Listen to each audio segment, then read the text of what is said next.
আসসালামু আলাইকুম। আজকের বিষয়তে স্বাগত জানাচ্ছি আমি উম্মে সুরায়া।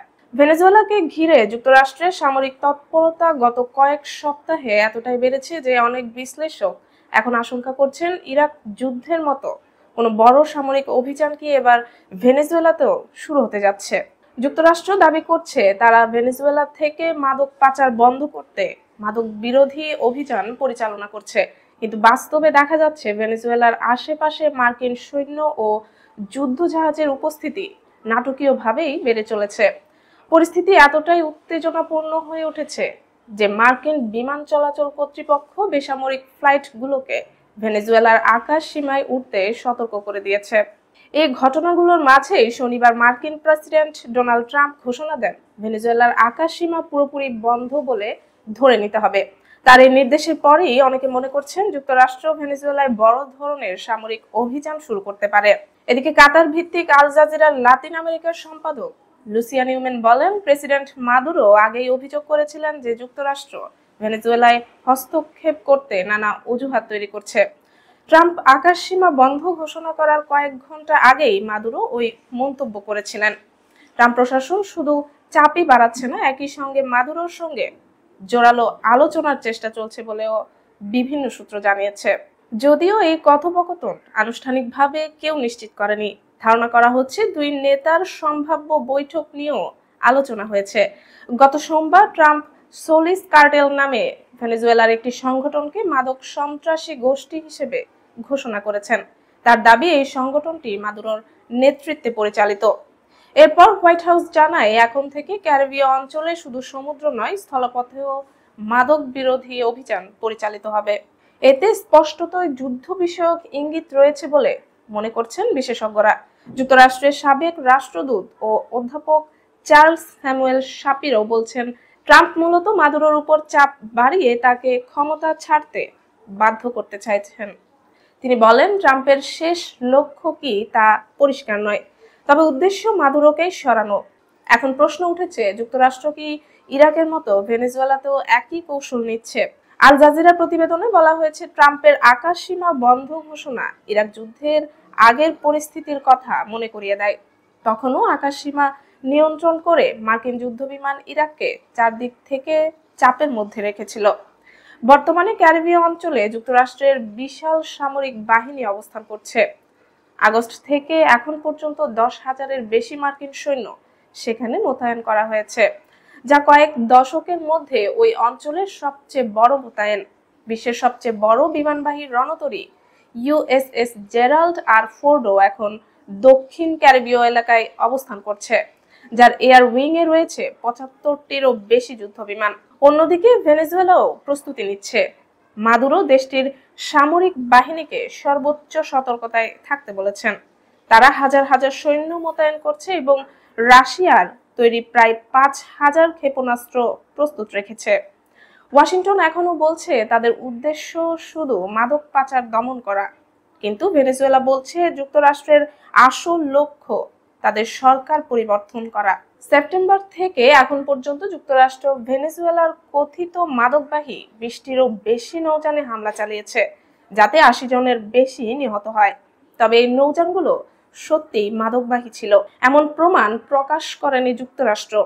এদিকে উত্তেজনা আরো বাড়ে যখন যুক্তরাষ্ট্রের সতর্কতা অনুসরণ করে দক্ষিণ আমেরিকার 6টি বড় এয়ারলাইন্স ভেনেজুয়েলার ফ্লাইট স্থগিত করে। এতে ভেনেজুয়েলা পাল্টা ব্যবস্থা হিসেবে সেই এয়ারলাইন্স গুলোকে নিষিদ্ধ ঘোষণা করে এবং অভিযোগ তোলে যে তারা যুক্তরাষ্ট্রের রাষ্ট্রীয় সন্ত্রাসী কর্মকাণ্ডে সহায়তা করছে। সব মিলিয়ে ভেনেজুয়েলাকে কেন্দ্র করে যেভাবে সামরিক প্রস্তুতি বাড়ছে, অনেকেই মনে করছেন ইরাকের মতো কোনো সামরিক অভিযান হয়তো এখানেও শুরু হতে পারে। তবে যুক্তরাষ্ট্র সত্যি যুদ্ধের দিকে যাচ্ছে নাকি শুধু রাজনৈতিক চাপ বাড়াচ্ছে, এখনো তা স্পষ্ট নয়। 2026 সালের পশ্চিমবঙ্গ বিধানসভা নির্বাচন সামনে রেখে আচমকাই সুর বদলেছে বিজেপি। আগে যেসব ইস্যুতে দলটি কঠোর হিন্দুবাদী অবস্থান নেয়, এবার সেই তারাই নিজেদের মুসলিম প্রেমী বলে দাবি করছে। ভারতীয় সংবাদ মাধ্যম দ্য ইন্ডিয়ান এক্সপ্রেস এর প্রতিবেদন বলছে, বিহার বিধানসভা নির্বাচনে সংখ্যালঘু ভোটে কিছু সাফল্য পাওয়ার পর পশ্চিমবঙ্গেও মুসলিম ভোটারদের প্রতি নরম অবস্থান নিয়েছে বিজেপি। বিহারে সম্প্রতি ভোটার তালিকা পুনর্বিবেচনা নিয়ে তারা অনুপ্রবেশকারী উচ্ছেদের দাবি তুলেছিল, কিন্তু পশ্চিমবঙ্গে এসে বলছে তাদের বিরোধিতা শুধু অবৈধ অনুপ্রবেশকারী ও রোহিঙ্গাদের বিরুদ্ধে, দেশের রাষ্ট্রভক্ত মুসলিমদের বিরুদ্ধে নয়।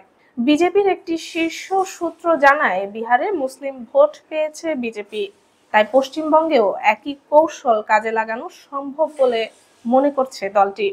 রাজনৈতিক বিশ্লেষকদের মতে পশ্চিমবঙ্গের জনমিতি বিহারের থেকে আলাদা। এখানে প্রায় 30% মুসলিম ভোটার রয়েছে, যারা বহু আসনে নির্ণায়ক ভূমিকা রাখেন। গত বিধানসভা ও লোকসভা নির্বাচনে এই ভোটের বড় অংশই তৃণমূল কংগ্রেসের দিকে গেছে। বিজেপি এবার সেই ভোট হারাতে চায় না। রাজ্য বিজেপির নতুন সভাপতি শ্রমিক ভট্টাচার্য বলছেন, গত 3 বছরে যে রাজনৈতিক সহিংসতা হয়েছে তার শিকারও অনেক মুসলিম। তার ভাষায় মসজিদ মন্দির নিয়ে রাজনীতি করে কতদিন, মানুষের বাস্তব সমস্যার কথাও বলতে হবে। দলের আরেক গুরুত্বপূর্ণ নেতা শুভেন্দু অধিকারীও সাম্প্রতিক সময়ে তার বক্তব্যে অনেকটা নরম সুরে কথা বলেছেন। তিনি বলেছেন, বিজেপি মুসলিম বিরোধী নয়, তবে অনুপ্রবেশকারীদের বিরোধিতা করে।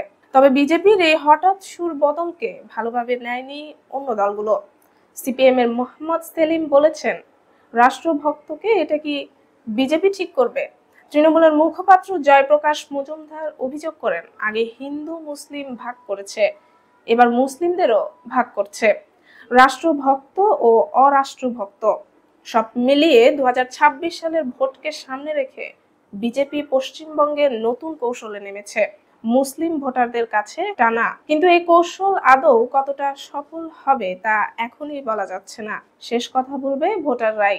রাশিয়ার হামলায় ইউক্রেনের কিয়েভ ও আশেপাশের এলাকার 6 লাখের বেশি মানুষ বিদ্যুৎহীন হয়ে পড়েছে। শুক্রবার রাতভর রাশিয়া ক্ষেপণাস্ত্র ও ড্রোন দিয়ে দেশটির জ্বালানি অবকাঠামো লক্ষ্য করে হামলা চালায়।